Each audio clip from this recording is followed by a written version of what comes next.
Hello, I am Scorp, and previously I made this video on underclocking and overclocking my Radeon 6700 XT.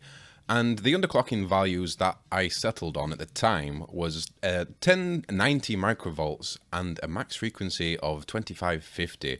This basically gave me the same results as the stock settings, except with far lower power consumption and less noise, basically.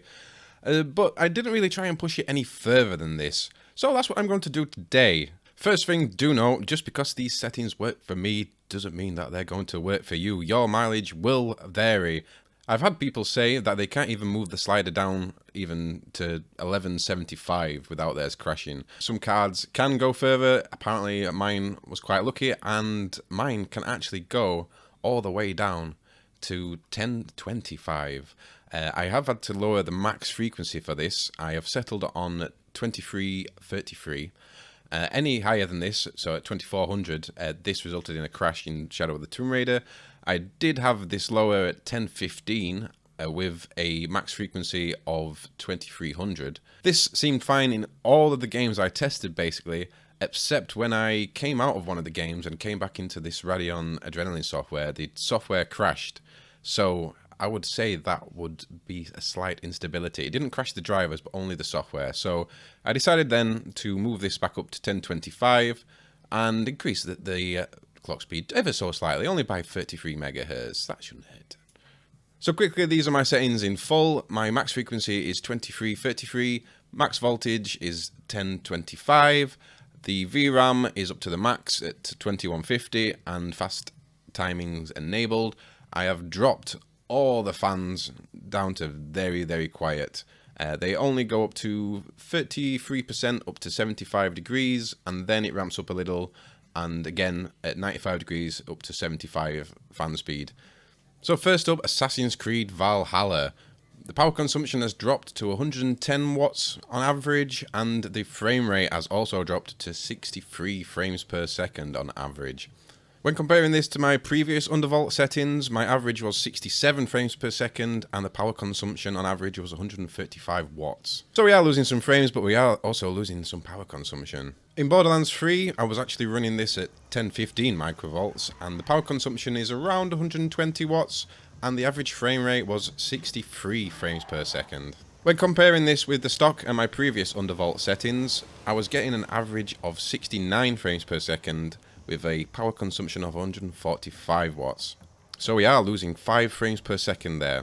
Because I always game at a capped 72 frames per second anyway, I decided to test the rest of the games with a 72 FPS cap. So first up, World War Z, which I also tested at 1015 microvolts. This maintained 72 frames per second throughout the test, and the power consumption was around 80 watts.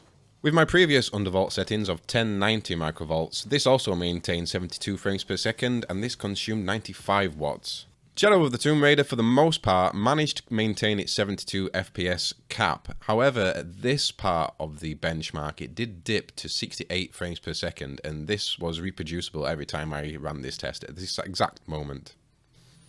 I did test out some other games like Back 4 Blood. This was also at 1050 microvolts, and this, in the starting area at least, managed to maintain the 72 FPS cap throughout, and it used around 90 watts power consumption. And as you can see with all these tests, the fan speed is pretty low. At the moment it's around 715, which is inaudible.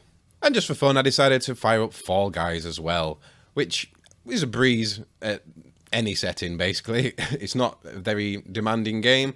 This was running with a 70 FPS cap, and the power consumption is pretty low, 58 watts. Temperatures are low, fan speeds are low, all nice and quiet.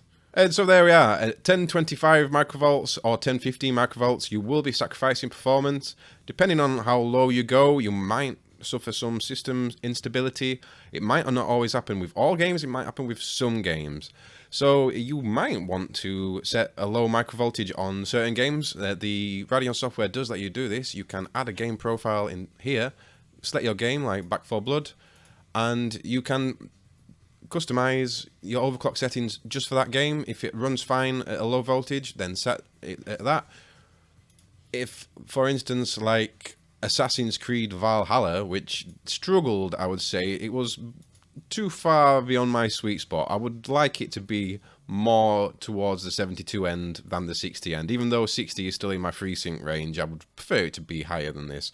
So at this point, I can then add this profile for Assassin's Creed Valhalla and give it a higher voltage, give it a higher frequency, change the fans a bit. You can change it for any game you want, or you can just have it as the global settings. It's up to you.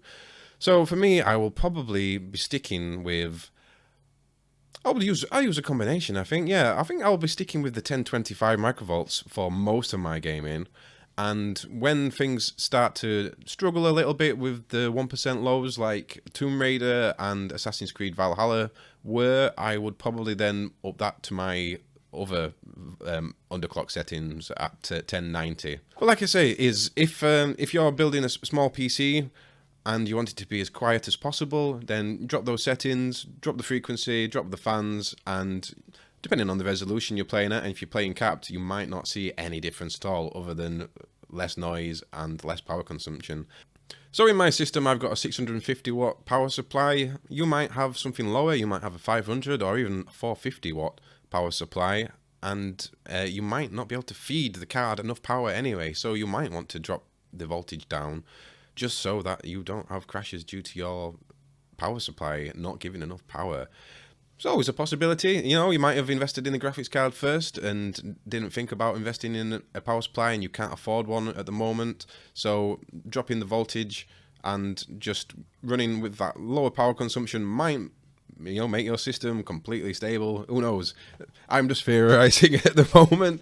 But yeah, that's it from me, really. Like I say, is I'm very happy now with my card. Previously, I was running at basically max and very high fans, and it was loud. It was very, very loud. And now it's just silent all the time. So for me, my global settings are going to stay like this. They're going to stay at 1025 microvolts, at 2333 frequency, and very quiet fans.